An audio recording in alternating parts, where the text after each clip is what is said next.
I think some of the consistent challenges that you come across in most organizations you work with is really resources.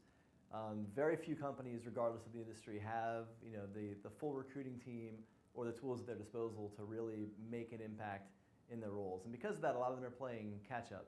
And as the world is evolving right now and the ways that we engage with candidates is changing, it's really important for these corporate recruiting teams to start to evolve so they can keep pace with that. Shitty answer.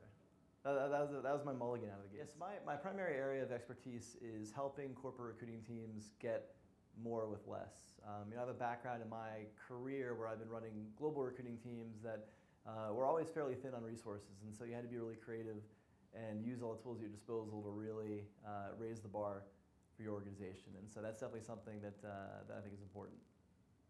Candidate experience is vital, really, for corporate recruiting teams. And when you think about it, the way that job seekers are researching organizations to make informed decisions about companies they want to pursue, they're using tools like Glassdoor, they're Googling your company, they're trying to learn more about what you are and who you're about.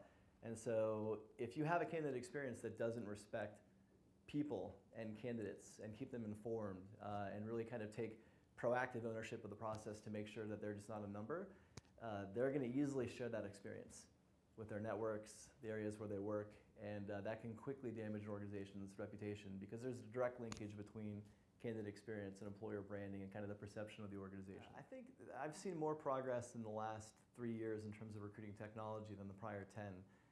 So I think it's a really exciting time for us in recruiting because there's so many different tools at our disposal. The question for us is less, do we have tools that can make us more effective in recruiting? It's how do we prioritize what we need? How do we design our technology stack for our recruiting organization that really takes advantage of some of these new products?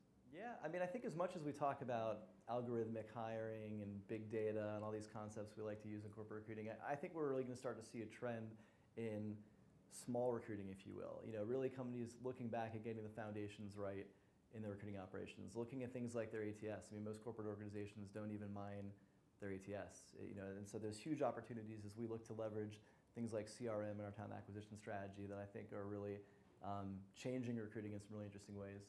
Yeah, I think when you look at the field of recruiting right now, it's probably broader than it's ever been because you have, the recruiter obviously is an established function, coordinators, sourcers, but now you're actually starting to see more people that are solely focused on employer brand for organizations. And they might sit in marketing, they might sit in HR, they might work between them, but that's a function that didn't exist in recruiting 5 years ago. And now it's actually becoming a fairly common component to most organizations' talent teams.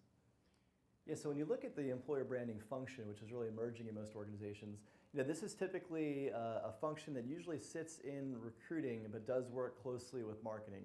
Because most organizations' employer brands really have to be aligned with their consumer brand that's typically going to be driven by marketing, not recruiting. And so I think that it's an interesting time where most organizations are really understanding the way that they are perceived in the candidate marketplace has a big impact as to how they can attract top talent. And so every organization had an employer brand, whether it was consciously crafted or not, but many more organizations now are really starting to understand they have to take control of that message and try to help shape the narrative around their organization as an employer. I think that's the challenge a lot of recruiters have, particularly in lean organizations where they don't have somebody who's solely doing employer brand. Most companies, that's the responsibility of the recruiter. And so it's hard when you're balancing active recs and projects and social sourcing and reinforcing the employer brand. And employer brand is also something that takes a little bit longer time to kind of cultivate the community that really starts to yield results. And so, but I think it is imperative for recruiters to actually find a way to balance on both. And there's a lot of value on being involved in social media outside of just the recruiting. I think when you get in a community and you can find people that are accomplished people in their field and you can see what they're reading about and what they're studying and what they're sharing on Twitter, there's an educational component to that as well for recruiters. So it's a great way to not just extend your employer brand in the organizations where you commute and the communities where you recruit. It's about actually finding ways to further your own kind of understanding of the technologies and how the field is evolving.